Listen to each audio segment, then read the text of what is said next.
Hi good morning. അപ്പോൾ നമുക്ക് ഇന്ന് ഉള്ള റെസിപ്പി എന്ന് പറഞ്ഞിട്ടുണ്ടെങ്കിൽ വളരെ ടേസ്റ്റി ആയിട്ടുള്ള അതുപോലെ തന്നെ നല്ല ഈസി ആയിട്ടുള്ള റെസിപ്പിയാണ്. നമുക്ക് ബ്രേക്ക്ഫാസ്റ്റിൻ്റെ കൂടെയും ഡിന്നറിൻ്റെ കൂടെയും കഴിക്കാം കേട്ടോ. എന്താണെന്ന് വെച്ചാൽ മുട്ട കുറുമയാണ് നമ്മൾ ഉണ്ടാക്കാൻ പോകുന്നത്. സാധാരണ ഉണ്ടാക്കുന്നതിൽ നിന്ന് കുറച്ച് വ്യത്യാസങ്ങളൊക്കെ ഉണ്ട്. അപ്പോൾ ഞാനിതിൽ ഒരു ഓപ്ഷനും കൂടി നിങ്ങൾക്ക് തരാം. ഈ ഒരു കുറുമയിൽ തേങ്ങാപ്പാലിന് പകരം ഫ്രഷ് ക്രീം ചേർത്തിട്ട് ഉണ്ടാക്കാം കേട്ടോ. ഫ്രഷ് ക്രീം ചേർത്തിട്ട് ഉണ്ടാക്കുകയാണെങ്കിൽ കൂടുതൽ റിച്ച് ആയിരിക്കും കുറുമ, അതുപോലെ തന്നെ കൂടുതൽ ടേസ്റ്റി ആയിരിക്കും. നിങ്ങളുടെ കയ്യിൽ ഫ്രഷ് ക്രീം ഉണ്ടെങ്കിൽ ഒരു 1/4 കപ്പ് ഫ്രഷ് ക്രീമും കൂടി ആഡ് ചെയ്തിട്ട് ഈ കുറുമ തയ്യാറാക്കിക്കോളൂ. നല്ല ടേസ്റ്റാണ്. അപ്പോൾ ഇത് അപ്പത്തിൻ്റെ കൂടെയും ഇടിയപ്പത്തിൻ്റെ കൂടെയും എല്ലാം നല്ല കോമ്പിനേഷനാണ്. ഞാൻ കൂടുതൽ വിശദീകരിക്കുന്നില്ല. നമുക്ക് എങ്ങനെയാണ് നമ്മുടെ മുട്ട കുറുമ തയ്യാറാക്കുന്നത് നോക്കാം. നമുക്ക് നമ്മുടെ ഇൻഗ്രീഡിയൻസ് നോക്കാം. ഞാനിപ്പോൾ 3 മുട്ട എടുത്തിട്ടുണ്ട്. 3 മുട്ടയിലേക്കുള്ള ഇൻഗ്രീഡിയൻസ് ആണ് കേട്ടോ പറയുന്നത്. 2 കപ്പ് തേങ്ങയുടെ 2ാം പാൽ എടുത്തിട്ടുണ്ട്. 1/2 കപ്പ് തേങ്ങയുടെ 1ാം പാൽ എടുത്തിട്ടുണ്ട്. തേങ്ങയുടെ 1ാം പാലിന് പകരം നമുക്ക് ഫ്രഷ് ക്രീം യൂസ് ചെയ്യാം കേട്ടോ.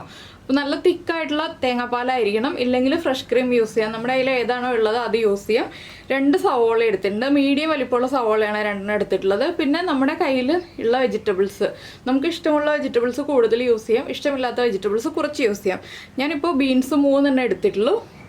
ബീൻസിനോട് അധികം താല്പര്യമില്ലാത്തതുകൊണ്ടാണ് 3 ബീൻസ് എടുത്തിട്ടുള്ളത്. 2 ചെറിയ ഉരുളക്കിഴങ്ങ് എടുത്തിട്ടുണ്ട്. 1 മീഡിയം വലിപ്പമുള്ള ക്യാരറ്റ് എടുത്തിട്ടുണ്ട്. 1 ചെറിയ പീസ് ഇഞ്ചി എടുത്തിട്ടുണ്ട്. 6 പച്ചമുളക് എടുത്തിട്ടുണ്ട്.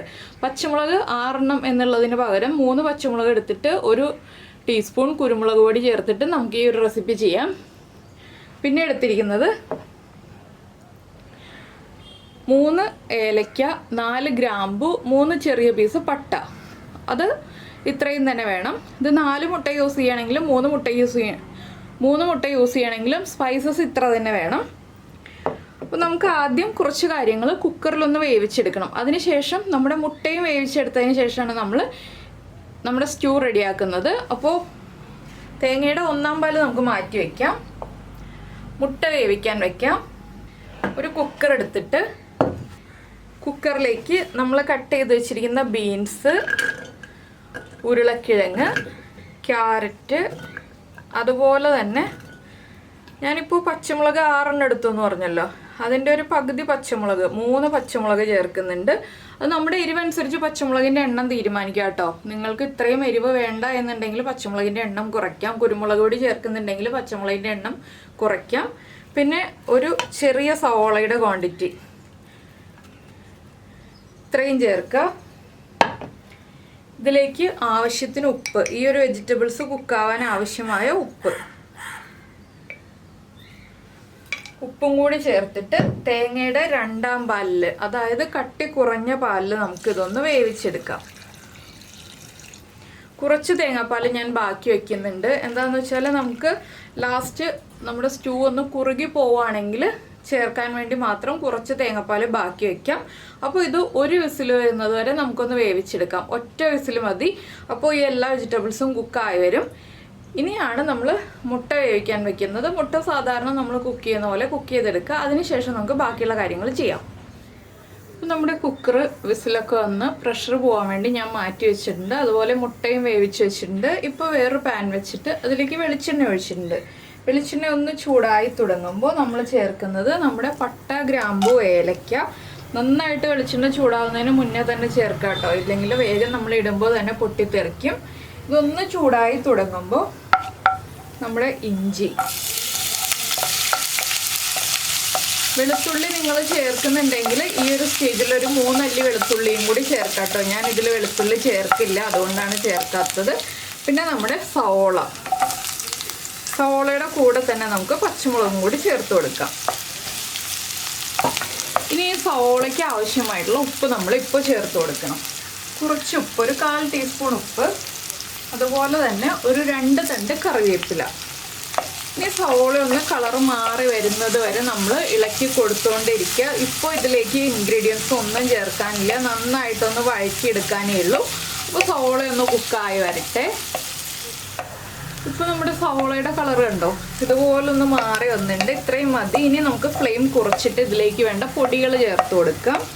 ഞാനിപ്പോൾ പെരുംജീരകം ഫ്രഷായിട്ട് പൊടിച്ചെടുത്തിട്ടുണ്ട്.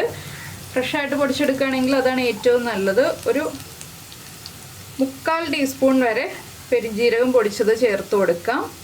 അതുപോലെ തന്നെ ഒരു 1/4 ടീസ്പൂൺ നമ്മുടെ ഗരം മസാലപ്പൊടിയും ചേർത്ത് കൊടുക്കാം. 1/4 ടീസ്പൂൺ മതി. നിങ്ങൾക്ക് കുരുമുളക് പൊടിയാണ് നിങ്ങൾ ഈ ഒരു കറിയിൽ ചേർക്കുന്നത് പച്ചമുളകിന് പകരം എന്നുണ്ടെങ്കിൽ ഈ ഒരു സ്റ്റേജിലാണ് കുരുമുളക് പൊടി ചേർത്ത് കൊടുക്കേണ്ടത് കേട്ടോ. അപ്പോൾ ഇനി പൊടികളൊന്ന് കുക്കായി വരുന്നത് വരെ ഒന്ന് ഇളക്കി കൊടുക്കുക. ലോ ഫ്ലെയിമിൽ വെച്ചിട്ട് വേണം പൊടികൾ കുക്ക് ചെയ്തെടുക്കാനായിട്ട്. പൊടികളൊക്കെ വേഗം കുക്കായി കിട്ടും. എന്താണെന്ന് വെച്ചാൽ നമ്മൾ ഹൈ ഫ്ലെയിമിലാണല്ലോ ഇത്രയും സമയം സവോള കുക്ക് ചെയ്തെടുത്തത്. അപ്പോൾ സവോളയുടെ ആ നല്ലൊരു ചൂടും പാൻ്റെ ചൂടൊക്കെ കൊണ്ട് തന്നെ ഒരുപാട് സമയം എടുക്കില്ല പൊടികൾ കുക്കായി കിട്ടാനായിട്ട്. പൊടികൾ കുക്കായി കഴിയുമ്പോൾ നമ്മൾ ഇതിലേക്ക് ഇനി ചേർക്കുന്നത് നമ്മൾ എടുത്തു വെച്ചിരിക്കുന്ന മുട്ട വേവിച്ചത് ചേർത്തിട്ട് ഒന്ന് ഇളക്കി കൊടുക്കുക. മുട്ടയിലേക്ക് ആ മസാലകളൊക്കെ ഒന്ന് പിടിച്ചു വരാനാണ് നമ്മൾ ഇതുപോലെ ഒന്ന് ഇളക്കി കൊടുക്കുന്നത്.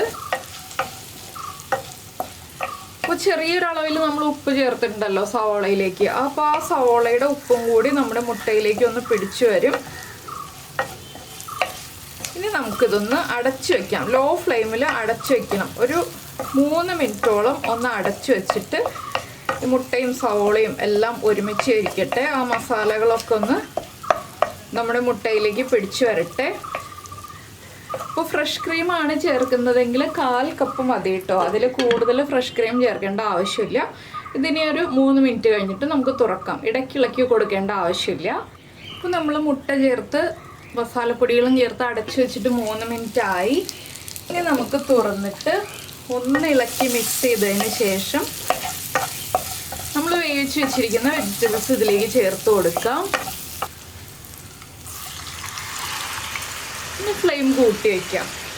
ഇനി എല്ലാം ചേർത്ത് ഇളക്കി മിക്സ് ചെയ്തതിന് ശേഷം നമുക്ക് ഹൈ ഫ്ലെയിമിൽ വെച്ചിട്ട് നന്നായിട്ട് ഒരു 5 മിനിറ്റ് തിളപ്പിച്ചെടുക്കാം. അപ്പോൾ ഇപ്പോൾ തന്നെ തേങ്ങയുടെ 1/4 പാല് ചേർക്കരുത്. ഇതൊരു 5 മിനിറ്റ് തിളച്ച് ആ മസാലപ്പൊടികൾ വെജിറ്റബിൾസിലേക്കൊക്കെ ഒന്ന് മിക്സ് ആയി വരട്ടെ. ഹൈ ഫ്ലെയിമിൽ തന്നെ വെച്ച് തിളപ്പിച്ചോളൂ കേട്ടോ. ലോ ഫ്ലെയിമിൽ വെച്ച് തിളപ്പിക്കേണ്ട ആവശ്യമില്ല. ഇപ്പോൾ കുറച്ച് ലൂസായിട്ടല്ലേ ഇരിക്കുന്നത് നമ്മുടെ ഗ്രേവി. അപ്പോൾ നിങ്ങൾ എടുക്കുമ്പോൾ തേങ്ങാപ്പാൽ കുറവാണെന്നുണ്ടെങ്കിൽ കുറച്ചുകൂടി നമ്മൾ എടുത്ത് വെച്ചിരിക്കുന്ന തേങ്ങാപ്പാൽ ചേർത്ത് കൊടുക്കാം. തേങ്ങയുടെ 2/2 പാല്, 1/4 പാലല്ല കേട്ടോ. അപ്പോൾ ഇനി നമുക്കിത് അടച്ചു വെച്ച് വീണ്ടും ഒരു 5 മിനിറ്റും കൂടി തിളപ്പിച്ചെടുക്കാം. അപ്പോൾ ഒരു 5 മിനിറ്റ് ആയിട്ടോ. ഞാൻ നമ്മുടെ വെജിറ്റബിൾസ് ചേർത്ത് മിക്സ് ചെയ്തിട്ട് അടച്ചു വെച്ചിട്ട് നന്നായിട്ട് മസാലകളൊക്കെ വെജിറ്റബിൾസിലേക്ക് പിടിച്ചു വന്നിട്ടുണ്ട്. ഇനി നമുക്ക് ഫ്ലെയിം ഓഫ് ചെയ്തിട്ട് നമ്മുടെ തേങ്ങാപ്പാൽ 1/4 പാല് ചേർത്ത് കൊടുക്കാം. 1/4 പാല് ചേർത്തിട്ട് തിളപ്പിക്കരുത്. ഉടനെ തന്നെ ഫ്ലെയിം ഓഫ് ചെയ്യുക. അപ്പോൾ ഞാൻ ഫ്ലെയിം ഓഫ് ചെയ്തിട്ടാണ് ചേർത്തിട്ടുള്ളത്. നിങ്ങൾ ഉടനെ തന്നെ ഫ്ലെയിം ഓഫ് ചെയ്യുക, അല്ലെങ്കിൽ ഫ്ലെയിം ഓഫ് ചെയ്തിട്ട് ചേർക്കുക. അപ്പോൾ ഇത്രയേ ഉള്ളൂ നമ്മുടെ എഗ് സ്റ്റൂവിൻ്റെ പരിപാടി. വളരെ ഈസിയാണ്, അതുപോലെ തന്നെ വളരെ ടേസ്റ്റിയാണ്.